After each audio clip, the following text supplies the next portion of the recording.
আল্লাহ পাকের পরিকল্পনা দেখুন, যে নবী মুহাম্মদ সাল্লাল্লাহু আলাইহি ওয়াসাল্লামকে মক্কা থেকে তাড়িয়ে দিচ্ছে মানুষ, আল্লাহ রাব্বুল আলামিন সেই মক্কা নবীর পায়ের সামনে এনে দিলেন। সুবহানাল্লাহ, মাত্র 8 বছরের ব্যবধানে। যে বদর যুদ্ধে মুসলিমদেরকে একদম নিঃশেষ করে দেওয়ার প্ল্যান করা হয়েছে, ওই বদরেই আল্লাহ রাব্বুল আলামিন আবু জাহেলের মৃত্যু লিখে রাখলেন। যে ইউসুফকে কুয়ায় ফেলে দিল তার ভাইরা, সেই ইউসুফকে আল্লাহ পাক সেখান থেকে কারাগার, রাজপ্রাসাদ, সেখান থেকে কারাগার, সেখান থেকে আবার নিয়ে আসলেন মিশরের পলিটিক্যাল পাওয়ারে। আল্লাহর পরিকল্পনা। যে ইয়াসরিব একসময় ইহুদিদের দাপটের জায়গা ছিল, ওই ইয়াসরিব মুসলিমদের পরতলগত করলেন আল্লাহ পাক হিজরত করিয়ে। বাদশা নাজাশী আবিসিনিয়ায়, আমি তো মালয়েশিয়াকে আবিসিনিয়া মনে করি, এখানে মাশাআল্লাহ এরকম পরিবেশ আছে, শান্তিপূর্ণ ইসলামী পরিবেশ। বাদশা নাজাশীর এরকম পরিবেশ ছিল। বাদশা নাজাশী কিন্তু মুসলিম ছিল না, সে খ্রিস্টান ছিল। তারপরেও নবীজি বলতেন বাদশা নাজাশীর রাজ্যে কেউ জুলুমের শিকার হয় না, যদিও সে মুসলিম ছিল না। ওখানে ইসলাম নিয়ে গেলেন আল্লাহ পাক, ওখান থেকে পুরো আফ্রিকা ইসলাম ছড়িয়ে পড়লো। সুবহানাল্লাহ। এক খালেদ বিন ওয়ালিদ রাদিয়াল্লাহু আনহু, যার হাতে উহুদ যুদ্ধে বহু মুসলিমের প্রাণ গিয়েছে না, সেই মানুষকে আল্লাহ রাব্বুল আলামিন হেদায়েত দিয়ে 100টা যুদ্ধ করিয়েছেন। সুবহানাল্লাহ। আল্লাহ পাকের পরিকল্পনা আমরা বুঝতে পারবো না, আল্লাহ পাকের পরিকল্পনা আমরা বুঝতে পারবো। ওয়া মা কারুল্লাহ, তারা কৌশল করে, আল্লাহ পাকের পরিকল্পনা করে। দেখেন এই যে প্যালেস্টাইন নিয়ে এত সমস্যা করছে না, আল্লাহ পাকের কি পরিকল্পনা। সুবহানাল্লাহ। আল্লাহ পাক সমস্ত জিউসদেরকে ওইখানে একত্রিত করেছেন। কেন জানেন? আল্লাহ পাক এই যে 1914 থেকে নিয়ে 2023 এই যে সালগুলো চলছে, 100 বছর, লাস্ট 100 বছরে সারা ওয়ার্ল্ডের জিউসদেরকে ওখানে একত্রিত কেন করেছেন জানেন? যেইভাবে আল্লাহ পাক ফেরাউনের দলবলকে লোহিত সাগরে ডুবিয়ে দিয়েছেন, ওইভাবে আল্লাহ পাক প্যালেস্টাইনিদের সবাইকে ডুবাবে ইনশাআল্লাহ। এটা আল্লাহ পাকের একটা বড় পরিকল্পনা।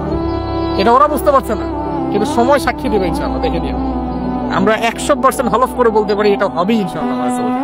এই কারণেই লাস্ট এই যে অটোম্যানদের ডিফিটের পর থেকে নিয়ে 1970 থেকে নিয়ে যে first world war, second world war করতে করতে সব জায়গা থেকে জিউসদেরকে একত্রিত করেছে, বিকজ অফ লাস্ট একটা সর্বশেষ একটা ম্যাসাকার আল্লাহ পাক করবেন ইনশাআল্লাহ। কার হাতে? ঈসা আলাইহিস সালামের হাতে। আমাদের উম্মতের মধ্যে কে নেতৃত্ব দিবেন? ইমামুল মাহদী। তার নাম হবেন মুহাম্মদ। তার নাম কি? মুহাম্মদ। তার বাবার নাম আব্দুল্লাহ, তার মায়ের নাম হবে আমিনা। এটাও ক্লোজিং টাইম। এখন আসুন, আল্লাহ পাকের কি পরিকল্পনা।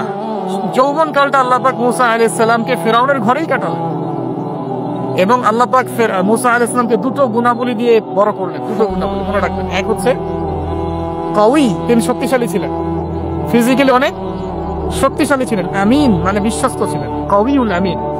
মনে থাকবে ইনশাআল্লাহ। আমরা আল্লাহর কাছে দোয়া করি, আল্লাহ আমাদেরকে কওয়ী বানিয়ে দিন এবং আমিন বানিয়ে দিন।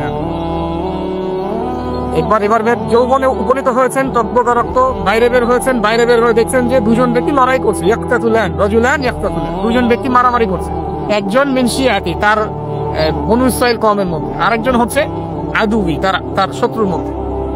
মুসা আলাইহিস সালাম গিয়ে সাহায্য করতে চাইলেন তার কওম। আমরা বলি না বেশি ভাই সাপোর্ট, ঠিক তাই না? আচ্ছা, মুসা আলাইহিস সালাম গিয়ে সাপোর্ট দিতে গিয়ে শুনেন, ফাওয়াকাযাহু মুসা ফাকাদা আলাইহি, মুসা আলাইহিস সালাম মাত্র একটা ঘুষি দিয়েছেন, এক ঘুষি দিয়ে ওই ব্যক্তি ডেড, স্পট ডেড। এই যে আমি গত একটা লেকচারে বলেছিলাম, চাইনিজ কন্টিনেন্টে যে মার্শাল আর্টস গুলো গড়ে উঠেছে, এই কোরআন থেকে গড়ে উঠেছে। তার আগে ওদের সভ্যতা ছিল, সংস্কৃতি ছিল, ঠিক আছে। এক ঘুষিতে মানুষ মারা যায়, এটা কোরআন বলেছে। এক ঘুষিতে মানুষ মারা যায়, এটা কোরআন বলেছে। ওরা এখন রিসার্চ করে বের করে যে 6টা-7টা স্পট আছে মানুষের দেহে, এক ঘুষিতে মানুষ মারা যেতে পারে। কোরআনকে আমরা মূল্যায়ন করি না, কিন্তু কোরআনকে সারা দুনিয়ার অমুসলিমরা মূল্যায়ন করে ওদের স্বার্থে তারা আমাদের কোরআনকে মূল্যায়ন করে, আমাদের হাদিসকে মূল্যায়ন করে। আমরা করতে চাই না, আল্লাহ মাফ করুক আমাদের। আমরা কোরআন পড়তে চাই না, গবেষণা করতে চাই না, অর্থ বুঝতে চাই না, একটু আরবি ভাষা শিখতে চাই না, কোরআনের বালাগাত ডেইলি একটু তেলাওয়াত করবো একবার, সেটা করতে চাই না। আল্লাহ পাক আমাদেরকে মাফ করুক এবং কোরআন বলা বানিয়ে দিন। আমি কথাগুলো বলার উদ্দেশ্যে আপনাদেরকে আঘাত করা নয়, আমি জাস্ট আপনাদের কলবে একটু ধাক্কা দেওয়ার চেষ্টা করছি, যাতে করে আপনারা সবাই কোরআন তেলাওয়াত করেন ডেইলি এক পারা করে, আল্লাহ কবুল করবেন। এবার আসুন দেখুন, এবার কি হলো, এটা ইন্টেনশনালি ছিল না, আনইনটেনশনালি মুসা আলাইহিস সালাম এখন কিন্তু মানে হত্যার অপরাধী হয়ে গেছে, তাই না? ফেরাউন তাকে ধরার জন্য বের হয়েছে দলবল নিয়ে, ওকে ধরতে হবে, এবার অ্যারেস্ট করতে হবে। তো একজন এসে পরামর্শ দিল যে তুমি এখান থেকে চলে যাও, তুমি এই মিশর থেকে চলে যাও, বের হয়ে যাও, না হলে ফেরাউনের বাহিনী তোমাকে পেলে ধরে ফেলবে। এবার মুসা আলাইহিস সালাম চলে গেলেন কোথায়? মাদিয়ান। কোথায় বলেন? অনেক দূরে মাদিয়ান। মাদিয়ানে গিয়ে তার না আছে কোনো শেল্টার, না গার্ডিয়ান, না কোনো খাবার, না মানে কিছুই নাই। ঠিক নবী সাল্লাল্লাহু আলাইহি ওয়াসাল্লামের সাহাবীরা হিজরত করেছেন আবিসিনিয়ায়, নবীজি হিজরত করেছেন একবার তায়েফে, ওখানে মার খেয়ে চলে আসতে হয়েছে না, মনে আছে? তায়েফের 3টা গোত্র ছিল, আব্দে ইয়ালাইল, আব্দে মাসউদ, হাবিব বিন আমর, এই 3 গোত্রের নেতা ছিল। এরা নবী সাল্লাল্লাহু আলাইহি ওয়াসাল্লামকে ছোট ছোট বাচ্চাদেরকে দিয়ে পিটিয়েছিল। তারপরে নবীজি বদদোয়া করেন নাই, ওখান থেকে চলে আসছেন মক্কায়। আমি গুছিয়ে বলছি শর্ট করে। তো এভাবে মুসা আলাইহিস সালাম কেউ হিজরত করতে হয়েছে, দেখেন। আবার নবীজিকে হিজরত করতে হচ্ছে মদিনায়। তার মানে হিজরা বিষয়টা ইসলামের সাথে সম্পৃক্ত। পরিবেশ পরিস্থিতি অনুকূলে না থাকলে, যেখানে ভালো পরিবেশ সেখানে গিয়ে মানুষ থাকতে হবে। আলহামদুলিল্লাহ এখানে ভালো পরিবেশ আছে, আপনারা ভালো পরিবেশ পেয়েছেন। কিন্তু যারা চ্যালেঞ্জ গ্রহণ করে সমাজের জাহেলিয়াত গুলোকে সরানোর চেষ্টা করবে, সংস্কারের চেষ্টা করবে, তারা আল্লাহর কাছে অনেক বেশি পছন্দের। তার মানে প্রথম ফাইট আমাদেরকে করতে হবে। করতে করতে গিয়ে এক পর্যায়ে যদি দেখি যে না পারছি না, তখন কি? হিজরা। এটা মাথায় রাখতে হয়। এখন নবী সাল্লাল্লাহু আলাইহি ওয়াসাল্লাম কেউ করতে হচ্ছে। মুসা আলাইহিস সালাম চলে গেলেন মিশর থেকে কোথায় বলেন? মাদিয়ানে। তখন আরেকজন নবী ছিলেন, তার নাম কি? শুআয়ব। মাশাআল্লাহ, শুআয়ব আলাইহিস সালাম। শুআয়ব আলাইহিস সালাম সম্পর্কে আল্লাহ পাক বলেছেন তিনি অত্যন্ত চমৎকার বাগ্মী ছিলেন। মানে তিনি নবীদের মধ্যে অনেক সুন্দর করে কথা বলতে পারতেন। সুবহানাল্লাহ, সুবহানাল্লাহ। তো শুআয়ব আলাইহিস সালামের কওমের নাম কওমে মাদিয়ান। বলে রাখি, এই কওমে মাদিয়ানকে আল্লাহ রাব্বুল আলামিন ধ্বংস করেছেন সর্বপ্রথম ভূমিকম্প দিয়ে। কি দিয়ে? পৃথিবীতে সর্বপ্রথম যে জাতিকে ভূমিকম্প দিয়ে ধ্বংস করা হয়েছে তার নাম কওমে মাদিয়ান। কেন ধ্বংস করা হয়েছে? মাপে কম দিত। কি করতো? যেটা এখনকার ওয়ার্ল্ডের ইকোনমিক্স না, মানুষকে ঠকানো এখনকার ওয়ার্ল্ডের ইকোনমিক্স না। এবং এই মানুষকে ঠকানোর জন্য ইকোনমিক সেকশনে রিবা চালু করা হয়েছে। রিবা, সব জায়গায় রিবা, এভরি সিঙ্গেল সেক্টর, যেটা under the foundation of world bank আর IMF। রিবা আছে কি নাই? আর আমরা তো রিবাটাকে এখন মনেও করি না যে মায়ের সাথে জেনা করছি, মায়ের সাথে জেনা করছি। এটাই তো হাদিসের কথা। রিবার 70 শাখা আছে পাপের, 73 শাখা আছে পাপের, সর্বনিম্ন শাখা মায়ের সাথে জেনা করা না। এটা ইকোনমিক সুন্নাহ হয়ে গেছে না এখন, মানুষকে ঠকানো, মাপে কম দেওয়া, রিবা। আর আমরা তো মাশাআল্লাহ ঘুষ ছাড়া কিছু হয় না, দুর্নীতি ছাড়া হয় না, টেবিল পাসই হচ্ছে না। আল্লাহ মাফ করুক আমাদেরকে। তবে এগুলা আমাদের ইবাদতকে নষ্ট করে যাচ্ছে, কারণ হারাম রিজিক থাকলে ইবাদত দোয়া কবুল হয় না। আল্লাহ পাক আমাদেরকে হালাল খাওয়ার তৌফিক দান করুন। এখন প্রিয় ভাইরা, ওখানে গিয়ে কিচ্ছু নাই, নিঃস্ব অবস্থায় কি দোয়া করতে পারেন একজন মানুষ? এই দোয়াটা শিখে নেন, ইনশাআল্লাহ আপনার জীবনের সমস্ত সংকট কেটে যাবে। আমি নিজে ওই দোয়াটা বেশি বেশি করার চেষ্টা করি। দোয়াটা হচ্ছে, মুসা আলাইহিস সালাম একটা গাছের নিচে হেলান দিয়ে বসলেন, বসে দেখলেন দুইজন মেয়ে দাঁড়িয়ে আছে দূরে, পানি নিতে পারছে না। লোকজন পানি নিয়ে যাচ্ছে, ওরা দাঁড়িয়ে আছে বেচারি। মুসা আলাইহিস সালাম গিয়ে বললেন, কি সমস্যা আপনাদের? এটা নিয়ে আপনারা আবার মেয়েদের সাথে কথা বলার চেষ্টা করেন। মারাম গায়রা মারাম মেনে চলে। তারা বললো যে আমাদের বাবা অনেক বৃদ্ধ মানুষ, আমরা পানি নিতে পারি না যতক্ষণ না আমাদের কম পানি নিয়ে চলে যায়। মুসা আলাইহিস সালাম তো একটু বললাম না, ফিজিক্যালি খুব স্ট্রং ছিলেন, থাকে না বডি বিল্ডার, সামনে গিয়ে কথা বলে এই সরো পানি দাও, তো মানুষ একটু মূল্যায়ন করে না। তো মুসা আলাইহিস সালাম এভাবে পানি নিয়ে দিলেন এবং বাছুরদেরকে পানি পান করালেন, করিয়ে গাছের নিচে এসে বসে আছেন। বসে বসে তিনি দোয়া করছেন। এই যে দোয়াটা, এই দোয়া করছেন, রব্বি, একটা নেক কাজ করলেন না, মানুষের উপকার করলেন, নেক কাজ করে এসে গাছের নিচে বসে দোয়া করছেন, আল্লাহ এখানে তো আমার খাবার পানি বাসস্থান কিছুই নাই, আমি কি করব? রব্বি ইন্নী লিমা আনজালতা ইলাইয়া মিন খায়রিন ফাকির। রব্বি ইন্নী লিমা আনজালতা ইলাইয়া মিন খায়রিন ফাকির। আবার বলেন, রব্বি ইন্নী লিমা আনজালতা ইলাইয়া মিন খায়রিন ফাকির। অর্থ হচ্ছে, হে আল্লাহ, তুমি তোমার পক্ষ থেকে আমার উপরে যে নিয়ামতগুলো দিবে, আমি এর জন্য ফকির হয়ে বসে আছি। অর্থ বুঝে পড়েন ভাই, নামাজ রোজা হজ যাকাত যাই করেন আল্লাহর ওয়াস্তে অর্থ বুঝে পড়েন। অর্থ বুঝে পড়লে আপনার ইবাদতের স্বাদ পাবেন, তৃপ্তি পাবেন, আল্লাহর সাথে কানেকশন হবে, আল্লাহর নূর পাবেন, মারিফত পাবেন, সত্য স্বপ্নও দেখবেন তখন ইনশাআল্লাহ। তখন সত্য স্বপ্ন দেখবেন ইনশাআল্লাহ। আল্লাহ পাক তৌফিক দান করবেন। এবার আল্লাহ পাকের সাহায্য নেমে আসলো, ওই দুই মেয়ের মধ্যে একজন হেঁটে হেঁটে চলে আসছে। এবার এই মেয়ের হাঁটা সম্পর্কেও কোরআন কথা বলেছে, সুবহানাল্লাহ। এই মেয়ে কিভাবে হেঁটে এসেছে এই হাঁটার বর্ণনাও কোরআন দিয়েছে। কোরআন বলেছে এই মেয়ে হেঁটে আসছে লাজুক পায়ে। কি পায়ে? এখন আপনি এই পুরো ওয়ার্ল্ডের মেয়েদের হাঁটা দেখেন, লজ্জা আছে? তাহলে মেয়েদের সাথে লজ্জার একটা গভীর সম্পর্ক আছে। এই মেয়ে প্রশংসা আল্লাহ তো কোরআনে করলেন, লাজুক পায়ে লাজুক ভঙ্গিতে অবনত নয়নে সে হেঁটে আসলো। এখন আপনি কেলে যান, গোট উঠে আপনাদের 3 টাওয়ারে যান, দেখেন সবার হাঁটা চলা দেখেন। হায়া লজ্জার কোনো বালাই আছে এখানে? আমি গত লেকচারে বলেছিলাম যে আদম আলাইহিস সালাম এবং হাওয়া আলাইহিস সালাম, ইবলিস তাদের সাথে প্রথম যে আচরণ করেছে ওই ফল খাওয়ানোর পরে, সেটা কি? তাদের গা থেকে পোশাক খুলে পড়ে গেছে। মানে নগ্ন করে দিয়েছে আমাদের পিতামাতাকে, মহাবিশ্ব নগ্ন করে দিয়েছে কে? ইবলিস। এখন এই পৃথিবীতে আমরা যারা নগ্নতার চর্চা করছি তাদের কার এজেন্ট আমরা বুঝতে বাকি আছে? আমার কথা কি বুঝতে পারছেন কিনা? এই কানেকশন মিলানোর চেষ্টা করেন, ডটস গুলো মিলানোর চেষ্টা করেন। সামনে যাই প্রিয় ভাই, এই মেয়ে এসে বলছে আমার বাবা আপনাকে ডাকেন, আমার বাবা আপনাকে ডাকছেন। তিনি গেলেন, বাবা সোহাইব আলাইহিস সালাম। তখন এক বোন ইনডাইরেক্টলি বাবাকে বোঝাচ্ছে যে বিয়ে শাদী দিলে ভালো হয়।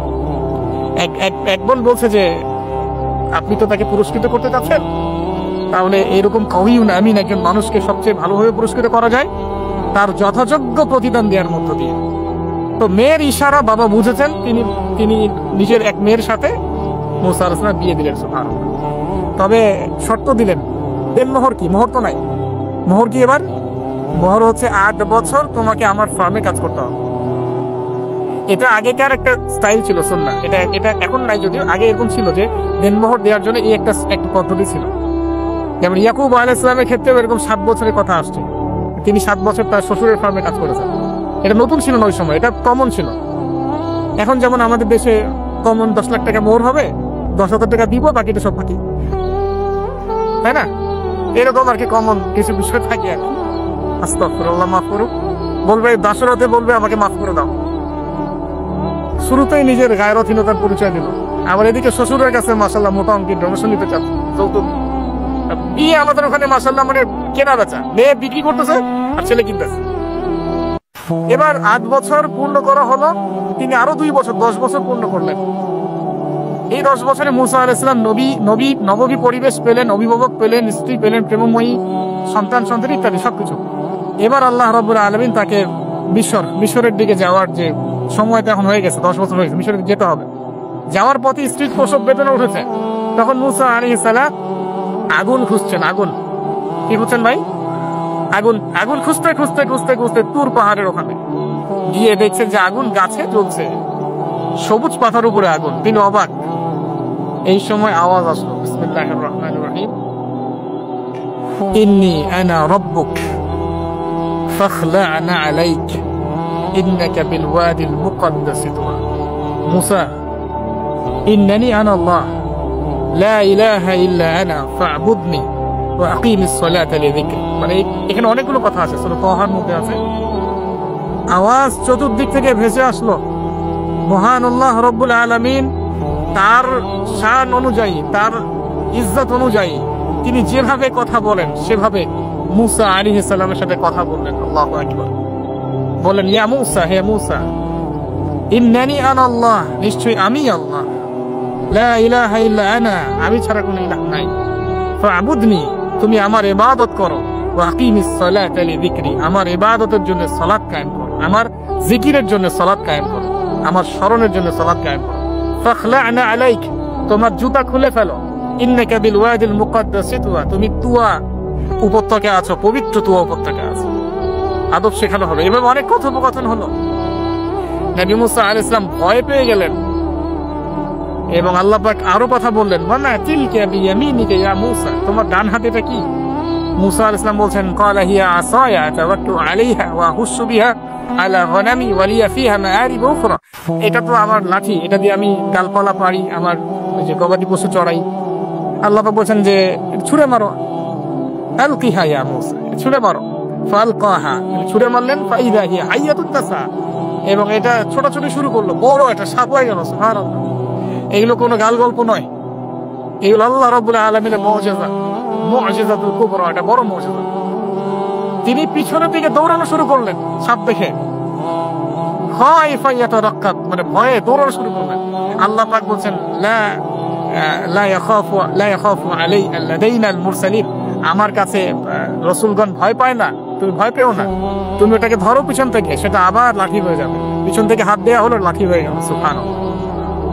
এবার বলছে যে তুমি তোমার বগলের নিচে হাত ঢুকাও। মুসা আলাইহিস সালাম বগলে হাত ঢুকালেন, বের করলেন, হাত থেকে টর্চ লাইটের মতো আলো বের হলো। এটা দ্বিতীয় নিদর্শন। কেন দেয়া হলো নিদর্শন? এবার আল্লাহ পাক তার দায়িত্ব তাকে বলছে, তোমাকে নিদর্শন গুলো কেন দিলাম, তোমাকে মনোনীত কেন করলাম, কেন তোমাকে মনোনীত করলাম মুসা, তোমার কাজটা কি? তোমার কাজ এখন এটা, ইযহাব ইলা ফিরআউনা ইন্নাহু তাগা, তুমি ফিরআউনের কাছে যাও। ফিরআউন সীমা লঙ্ঘন করেছে, মনে আছে ফিরআউনের কথা? সীমা লঙ্ঘন করেছে। তখন মুসা আলাইহিস সালাম তার অপারগতা প্রকাশ করছেন এভাবে, তিনি বলছেন, আল্লাহ আমার তো জিহ্বায় জড়তা আছে, আর আমি তো ওখানে এক ব্যক্তি, আমার খুনের অভিযোগ আমার কাঁধে, আমি এখন কিভাবে কি করবো আল্লাহ? তখন আল্লাহ রাব্বুল আলামিন বলছেন এই দোয়াটা করো। কোন দোয়া? মুসা আলাইহিস সালাম বললেন, রব্বি ইশরাহ লি সাদরি, হে আল্লাহ আমার বক্ষ প্রশস্ত করো, ওয়াসসির লি আমরি, আমার কাজকে সহজ করে দাও, ওয়াহলিল উকদাতাম মিন লিসানি, আমার জিহ্বার সমস্ত জড়তা দূর করে দাও, ইয়াফকাহু কাওলি, যাতে মানুষ আমার কথা বুঝতে পারে। আর আমার সাথে আমার পরিবারের মধ্যে থেকে ওয়াজআলনি ওয়াজিরাম মিন আহলি, আমার পরিবারের মধ্যে একজন উজির আমাকে দাও, সাথী। হারুন আখি, আমার ভাই হারুনকে দান করো। সুবহানাল্লাহ। হারুন আলাইহিস সালামকে নবুয়ত দেওয়া হলো, দুজনকে আল্লাহ পাক এখন বলছেন, ইযহাবা ইলা ফিরআউন, তোমরা দুজন এখন ফিরআউনের কাছে যাও। ফাইন্নাহু তাগা ফাকুলা লাহু কাওলান লাইয়িনা, তবে তাকে গিয়ে কর্কশ ভাষায় কথা বলবে না, নরম স্বরে কথা বলবে। দায়ীদের এখানে সুন্নাহ, দায়ীদের জন্য শিক্ষা আছে, দায়ী আলেম যারা মুবাল্লিগ তাদের শিক্ষা আছে। ফিরআউনের সামনে গিয়ে দাওয়াত দিলেও কিভাবে দিতে হবে? ফাকুলা লাহু কাওলান লাইয়িনা, নম্রভাবে কথা বলো। লাআল্লাহু, কেন নম্রতার সাথে? লাআল্লাহু ইয়াতাযাক্কারু আও ইয়াখশা, হয়তোবা নম্রতা প্রদর্শন করলে সে উপদেশ গ্রহণ করতে পারে, অথবা সে আল্লাহকে ভয় করতেও পারে। আল্লাহ পাক আগে থেকে জানেন সে ঈমান আনবে না, তারপরও আমাদের আদব শিখাচ্ছেন আল্লাহ পাক এখানে। তারা দুজন চলে গেলেন, দাওয়াত দিলেন। ফিরআউন মশকরা করছে, ওয়ামা রাব্বুকুম ইয়া মূসা, তোমাদের দুজনের রব আবার কে? মুসা আলাইহিস সালাম বুঝাচ্ছেন, রব্বি আল্লাযী, আমার রব সেই রব যিনি জীবিতকে মৃত করেন, মৃতকে জীবিত করেন, ইত্যাদি। মানে যার হুকুম ছাড়া একটা গাছের পাতাও নড়ে না, যিনি মাটি থেকে সব উৎপন্ন করেন, বৃষ্টি বর্ষণ করেন, সব বুঝালেন। ফিরআউনের বক্তব্য তখন এটাই ছিল, তোমাদের কাছে কি কোন নিদর্শন আছে, কোন আয়াত নিদর্শন আছে? হ্যাঁ নিদর্শন আছে। কি? লাঠি ছুঁড়ে মারলেন, সব হয়ে গেল। এখন ফিরআউন বলছে, এটা তো জাদু, এটা কি? আমার জাদুকররাও এটা পারে, জাদুকরটাকে ডেকে না হলো, জাদুকররাও লাঠি ছুঁড়ে মারলো, সাপ হয়ে যাচ্ছে। কিন্তু এই বড় সাপ ওদের সব সাপকে খেয়ে ফেললো। তখন ফিরআউন কিন্তু ভয় পেয়ে গিয়েছিল। এরপরেও এই হাত বের করে আলোর এই নিদর্শন দেখানো হলো, তাওহীদের দাওয়াত দেওয়া হলো, ফিরআউনকে ভয় করতে বলা হলো, ফিরআউনকে সতর্ক করা হলো যে আমার রব, আপনার রব, সবার রব হচ্ছেন আল্লাহ। সবকিছু বোঝানো হলো, কিন্তু ফিরআউন এই কোনো কথাই গ্রহণ করল না। এরপরে সে বনু ইসরাঈলকে ডিভাইড এন্ড রুল করলো। ডিভাইড এন্ড রুল মানে ওদেরকে ভাগ করতো এবং রুল করতো, ঠিক যেটা এখনকার গ্লোবাল অ্যাফেয়ার্সে করা হচ্ছে। ডিভাইড এন্ড রুল, আমাদেরকে তারা ভাগ করে দিয়েছে, আমাদের পুরো কমিউনিটি, গ্লোবাল মুসলিম কমিউনিটিকে তারা ভাগ করে দিয়েছে এবং রুল শাসন করছে। এবং কারো গায়ে আঘাত লাগলে আরেকজন গিয়ে সেই ব্যথা নিরসন করতে চায় না, বরং অপেক্ষা করে, আমার গায়ে তো আর আসে নাই, তার গায়ে আসছে। ঠিক আছে, ব্যাপারটা এটা শুধু গ্লোবাল অ্যাফেয়ার্স না, এটা সবখানে, একটা রাষ্ট্রের ভিতরেও ঢুকে গেছে। ওই ভাইকে বলছে, বলুক, আমাকে তো কিছু বলে নাই, ওকে গায়েব করে ফেলুক, আমাকে তো আর কিছু করে নাই, ও ভিতরে গেছে, আমাকে তো কিছু বলে নাই। এই আচরণের কারণে আস্তে আস্তে আস্তে আস্তে মুসলিমদের শক্তি সব সংকুচিত হয়ে আসছে। এটা নতুন কোনো বিষয় না, ফিরআউনের সুন্নত এটা, ডিভাইড এন্ড রুল, এটা ব্রিটিশরা করে গেছে সারা ওয়ার্ল্ডে। সুবহানাল্লাহ, দেখুন সবকিছু ওরা কোরআন থেকেই নিচ্ছে মনে হচ্ছে আমার কাছে।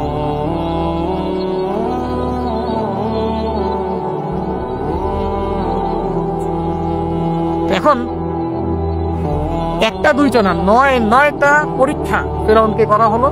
মুসা আলাইহিস সালাম যখন বলেন, দোয়া করেন, তখন গজব উঠে যায়। ফিরআউন তখন এসে বলে যে ঠিক আছে, তুমি দোয়া করো, তাহলে আমরা বনু ইসরাঈলকে ছেড়ে দিব। যখনই মুসা আলাইহিস সালাম দোয়া করে, গজব উঠে যায়, সে আর বনু ইসরাঈলকে ছাড়ে না। এখন এভাবে 9টার বর্ণনা আসছে। একবার আসছে পঙ্গপালের শাস্তি, একবার আসছে ব্যাঙের শাস্তি, একবার আসছে মহামারীর শাস্তি, একবার আসছে উকুনের শাস্তি, একবার রক্তের নদী, এরকম 9টা আযাব আল্লাহ পাক দিয়েছেন কাদেরকে? এই ফেরাউনের সম্পদে। সর্বশেষ, আমি লম্বা করলাম না, সর্বশেষ যেটা হয়েছে, কারণ আমি কনক্লুশনে কিছু পয়েন্ট বলবো। সবশেষে যেটা হলো 20 বছর, কত বছর? প্রায় 20 বছর জুলুম করলো ফেরাউন দাওয়াত পাওয়ার পরে। প্রায় 20 বছর। দাওয়াত পাওয়ার আগের কথা তো বাদ, দাওয়াত, ইসলামের দাওয়াত পাওয়ার প্রায় 20টা বছর সে বনু ইসরায়েলকে এইভাবেই টর্চার করতে থাকলো। 9টা নিদর্শন আসলো, কোনোটাই সে গ্রহণ করলো না। এবং সর্বশেষ তার কল ছিল যে আমি ছাড়া তোমাদের কোনো রব আছে এটা আমি জানি না। নাউজুবিল্লাহ। এবং সূরা নাবার মধ্যে আল্লাহ বলেছেন যে ফেরাউন বলেছিল আনা রাব্বুকুমুল আ'লা, আমি তোমাদের মহান রব। নাউজুবিল্লাহ। এই ছিল ফেরাউনের শেষ স্টেটমেন্ট। এবার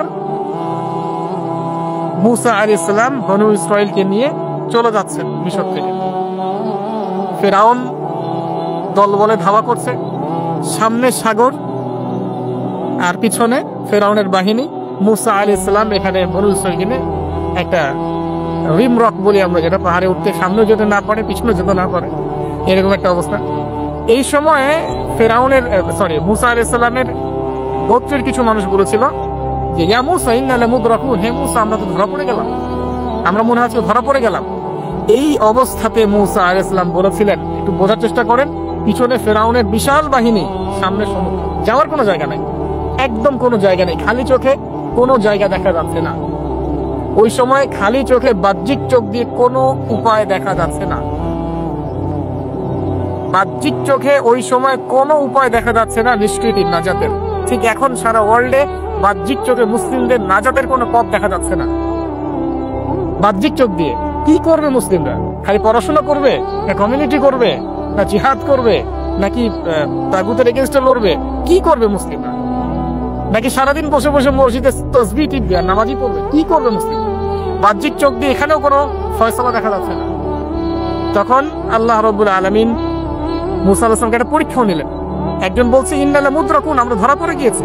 মুসা আলাইহিস সালাম তখন বলছেন দৃঢ় চিত্তে, কাল্লা কাল্লা, কখনো না, ইন্না রাব্বি মা'ইয়া সায়াহদিন, নিশ্চয়ই আমার রব আমার সাথে আছেন, তিনি আমাকে পথ দেখাবেন। সুবহানাল্লাহ। আজকেও মুসলিমদের সারা ওয়ার্ল্ড ওয়াইড এই চেতনাই থাকা উচিত যে কাল্লা, কখনো না। আল্লাহ ইন্না রাব্বুনা মা'ানা, নিশ্চয়ই আমাদের রব আমাদের সাথে আছেন, তিনি আমাদেরকে পথ দেখাবেন ইনশাআল্লাহ। এই পথই আমরা চাই, ইহদিনাস সিরাতাল মুস্তাকিম, তাই না? সিরাতাল লাযিনা আন'আমতা আলাইহিম গায়রিল মাগদুবি আলাইহিম ওয়ালাদ দালিন। এই বাস, যখন আপনি পুরো দমে আল্লাহর উপর তাওয়াক্কুল করে ফেলবেন, তখনই তো আল্লাহ রাব্বুল আলামিন নুসরাত নেমে আসবে ইনশাআল্লাহ। বদরের মাঠে নবী সাল্লাল্লাহু আলাইহি ওয়াসাল্লাম হাত তুলে দোয়া করেছে, আল্লাহ এই 313 জন মুসলিম যদি আজকে শেষ হয়ে যায়, ইসলামের নাম নেওয়ার কেউ থাকবে না। ও দোয়া করতে করতে চাদরটা পর্যন্ত পড়ে গেল। আবু বকর সিদ্দিক দৌড়ে এসে চাদর উঠাই দিলেন, দিয়ে কান্না জড়িত কণ্ঠে বলছেন, হাসবুকা ইয়া রাসূলুল্লাহ, যথেষ্ট হয়েছে আল্লাহ রাসূল, যথেষ্ট হয়েছে, আর দোয়া করার দরকার নেই, ইনশাআল্লাহ আল্লাহ সাহায্য নেমে আসবে। আল্লাহ পাকের সাহায্য নেমে আসলো, হাজার হাজার ফেরেশতা আল্লাহ নামিয়ে দিলেন বদরের মাঠে।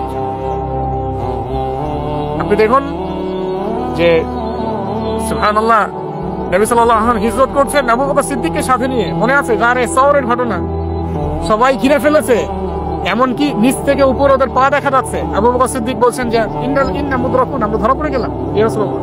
একই কথা কিন্তু নবী সাল্লাল্লাহু আলাইহি ওয়াসাল্লাম সেই একই কথাই বলছিলেন, লা তাহজান, তুমি দুশ্চিন্তা করো না, ইন্নাল্লাহা মা'ানা, আল্লাহ আমাদের সাথে আছেন, ইনশাআল্লাহ আল্লাহ আমাদের সাথে আছেন। তবে কাদের সাথে আল্লাহ থাকবে?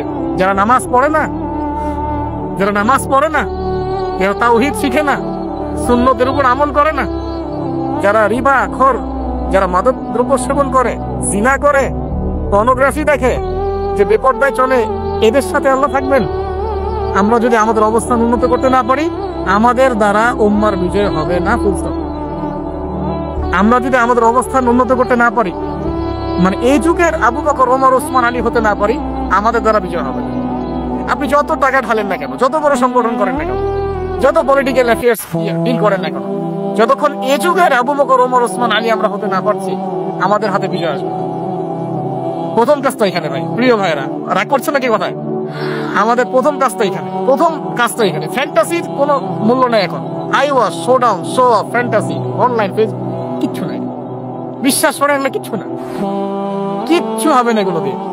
কনস্ট্রাকটিভ কাজ না থাকলে, ঈমান, আমল, তাওহীদ, সুন্নাহ, সেরকম জজবা, সেরকম ইউনিটি, আল্লাহর পথে মাল খরচের প্রেরণা, মুসলিমদেরকে সহযোগিতা করার বড় মানসিকতা, একটা ব্রড মাইন্ডেড চিন্তা ভাবনা, এগুলো না থাকলে কখনো সম্ভব না।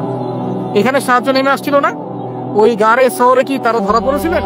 লা তাহজান ইন্নাল্লাহা মা'ানা, ভয় পেও না, আল্লাহ আমাদের সাথে আছেন। আল্লাহ কি সাথে ছিলেন না? ঠিক একই কথা মুসা আলাইহিস সালাম বলছেন, কেল্লা, কখনো না, ইন্না রাব্বি মা'ইয়া সাইয়াহদিন, আমার রব আমার সাথে আছেন, আমার রব আমার সাথে আছেন, তিনি আমাকে পথ দেখাবেন ইনশাআল্লাহ। বলার সাথে সাথে মনে আছে ওই যে নমরুদ যখন ইব্রাহিমকে ফেলে দিচ্ছে আগুনে, জিবরিল আমিন এসে বলছেন, হাজাতুকা ইনদি, আপনার কোনো প্রয়োজন আছে আমার কাছে? ইব্রাহিম আলাইহিস সালাম আগুনে পড়তে পড়তে বলছেন, হাসবি আল্লাহ ওয়া নি'মাল ওয়াকিল, আল্লাহ আমার জন্য যথেষ্ট, তিনিই আমার উত্তম অভিভাবক, দরকার নেই। বলার সাথে সাথেই ইয়া নার কুনি বারদান ওয়া সালামান আলা ইব্রাহিম, এই আগুন ঠান্ডা হয়ে যাবে। আমার বান্দা আমাকে ডেকেছে, তার কোনো পথ নাই চোখের সামনে খোলা, এখন আমার বান্দা আমাকে ডেকেছে, আমার উপর ফরজিয়াত আমার বান্দাকে এখন সাহায্য করা, এটা আমার হক, আমার বান্দাকে সাহায্য করা। ওয়াকানা হাক্কান আলাইনা নুনজিল মুমিনিন, আমার হক হচ্ছে, আল্লাহ বলছেন আমার হক মুমিন বান্দাদেরকে নাজাত দেওয়াটা আমার হক। সুবহানাল্লাহ। তাহলে ওই যে সাহায্য এসেছে ওই নমরুদের ওখানে আগুন পরীক্ষায়, একই সাহায্য আসছে গারের শহরে, বদরের মাঠে, উহুদে, খায়বারে, খন্দকে, এই সাহায্য নেমে আসতো মুসা আলাইহিস সালামের কাছে।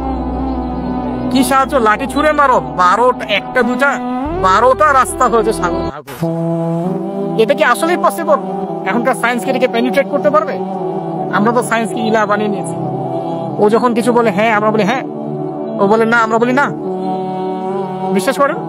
ও যখন সায়েন্স যখন কোনো কিছুকে বলে হ্যাঁ এটা ঠিক, আমরা বলি ঠিক ঠিক ঠিক। যখন সায়েন্স বলে এটা বেঠিক, আমরা বলি না বেঠিক বেঠিক। আমরা কোরআন হাদিসকে সায়েন্স দিয়ে মূল্যায়ন করছি। সুবহানাল্লাহ। এখন নামাজ পড়তে গেলে মানুষ সায়েন্টিফিক ব্যাখ্যা খোঁজে, রোজা রাখা সায়েন্টিফিক ব্যাখ্যা খোঁজে। ব্যাখ্যা থাকতে পারে, আমার জানার দরকার নেই। আমাকে আল্লাহ হুকুম করেছেন, এটাই আমার কাজ। ব্যাখ্যা থাক না থাক সেটা আমার জানার দরকারও নাই। হ্যাঁ, থাকতে পারে, নাও থাকতে পারে, সব আমার বুঝে আসবে না, কিছু আসবে কিছু আসবে না। আমরা কোনো ক্ষেত্রে এটাকে, টেকনোলজিকে আমাদের ইলাহ বানিয়ে নিচ্ছি।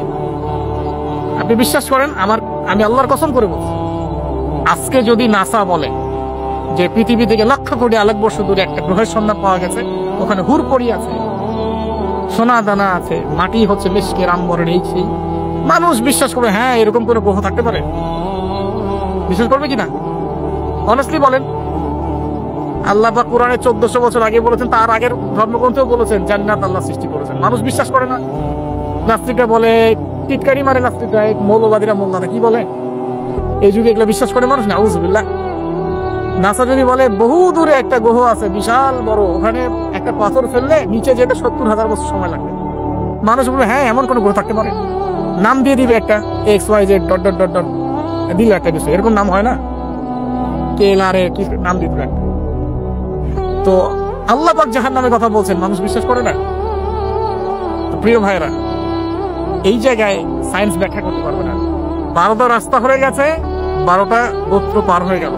ফেরাউন দলবল নিয়ে পার হতে চাচ্ছে, আল্লাহ রাব্বুল আলামিন ওই জায়গায় ডুবিয়ে দিলেন। সুবহানাল্লাহ।